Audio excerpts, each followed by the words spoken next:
Hello दोस्तों, आज की इस वीडियो में मैं आप लोगों को सामाजिक विज्ञान का एक इम्पोर्टेंट प्रश्न बताऊंगा जो कि कक्षा 10 के विद्यार्थियों के लिए बहुत इम्पोर्टेंट है। मित्रों, प्रश्न है कि चावल की खेती के लिए उपयुक्त भौगोलिक परिस्थितियों का वर्णन करें।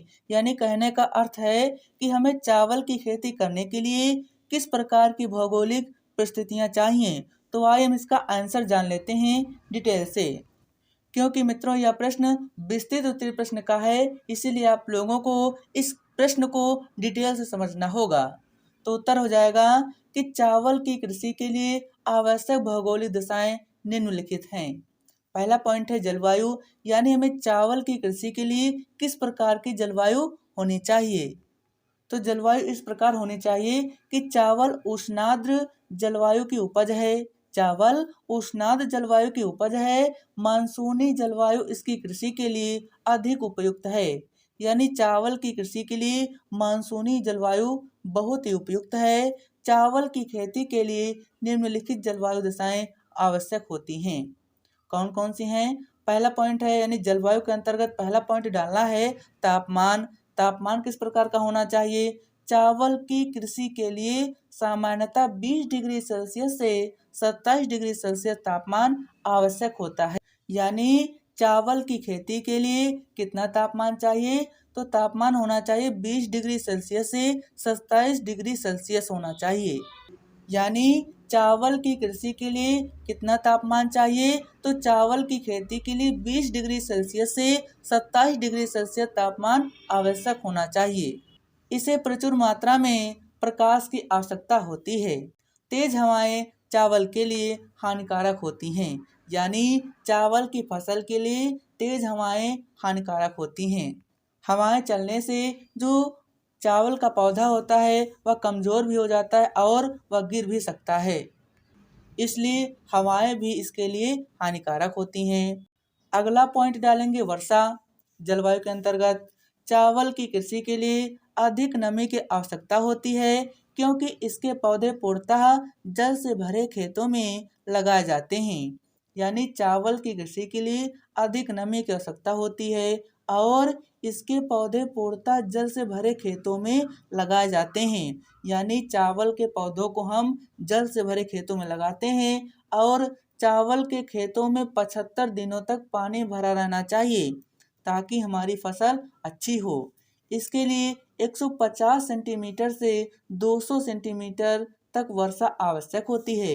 यानी चावल की फसल के लिए कितना वर्षा चाहिए?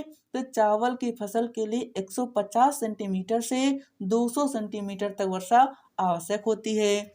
कम वर्षा वाले भागों में सिंचाई की आवश्यकता पड़ती है। अगला पॉइंट है मिट्टी। मिट्टी कैसी होनी चाहिए? चावल की कृषि के लिए समतल एवं उपजाऊ चिकनी, जलोढ़ तथा दोमट मिट्टियां उत्तम होती हैं।